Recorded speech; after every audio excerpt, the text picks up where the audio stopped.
New England, a region known for its charming towns and rich history.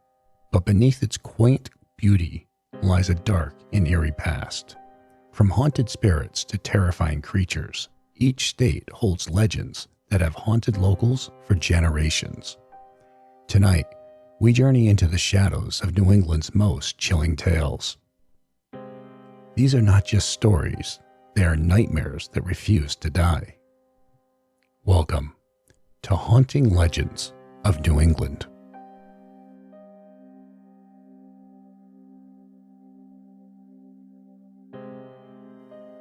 Our journey starts in the small town of Northfield, Vermont.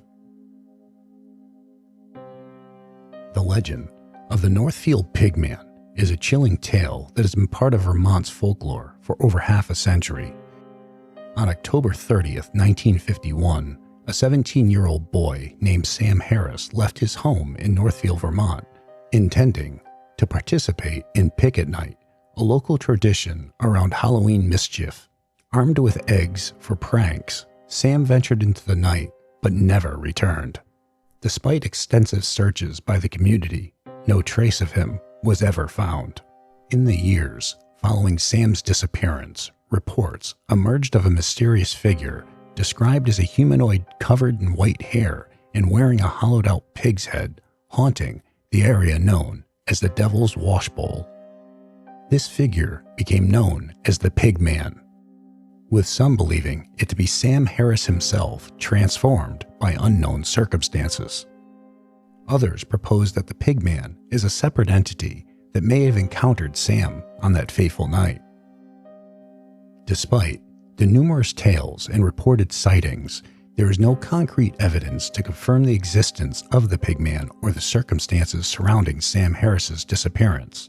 The story remains a blend of local lore, eyewitness accounts, and community storytelling, contributing to its enduring presence in Vermont's cultural landscape.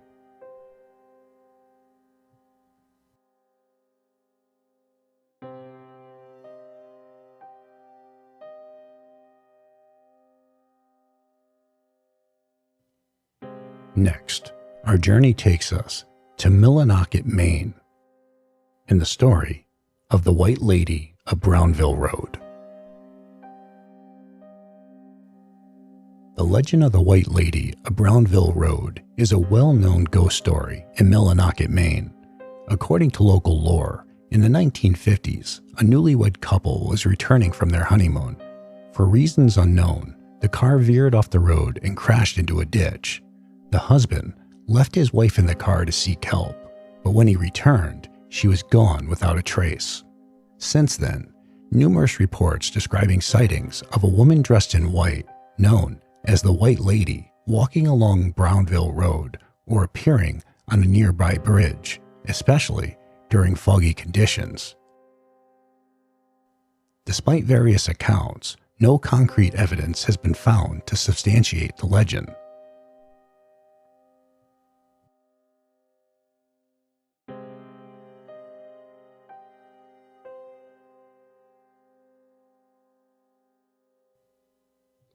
Next, we venture into the heart of Massachusetts, into an area known as the Bridgewater Triangle.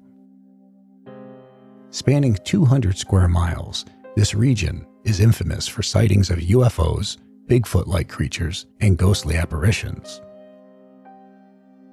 At its center lies the Hockomock Swamp, or as Native Americans called it, the place where spirits dwell.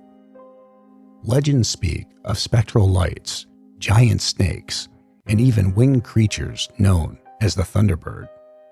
Some believe the land is cursed, its dark history echoing through time. Claims of strange occurrences in Hockomock Swamp can be traced back centuries.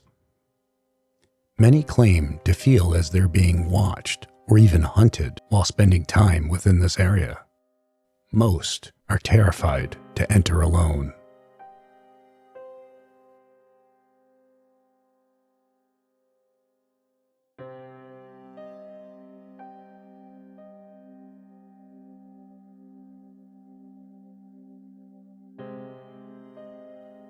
Now, to the smallest state in the country, Rhode Island, home of the last American vampire.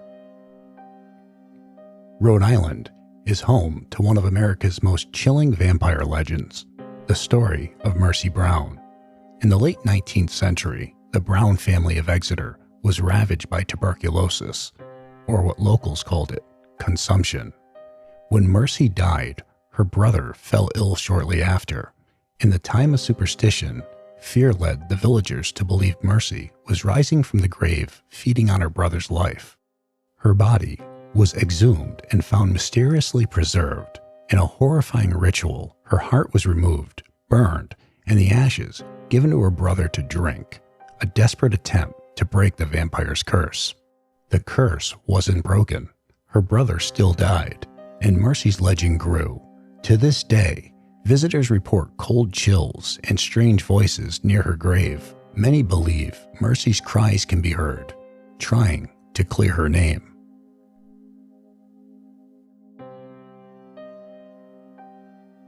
Our final stop takes us to the dark backroads of Connecticut, where rumors of the Melon Heads still send shivers down spines. These deformed, humanoid creatures are said to inhabit the woods of Fairfield County. There are several versions of their origin story, one being the asylum theory. The Melon Heads were former patients of an insane asylum that burned down in the early 1900s. After the fire, they were left to fend for themselves in the woods, where they grew feral and developed deformities due to inbreeding and harsh living conditions.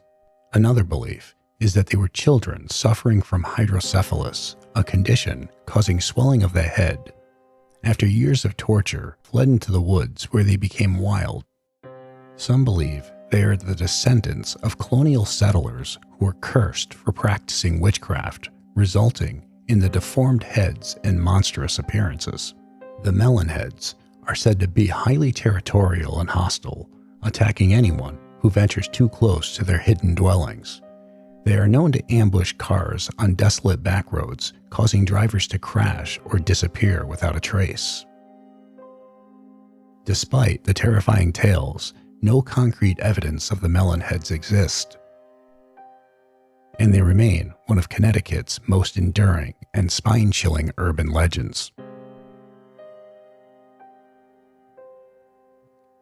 Connecticut is not the only state to claim issues with the Melon Heads. 2 other states claim the same strange creature: Ohio and Michigan. Does your state have a legend and lore you think we should know about? Comment below. Thanks for watching Haunting Legends of New England.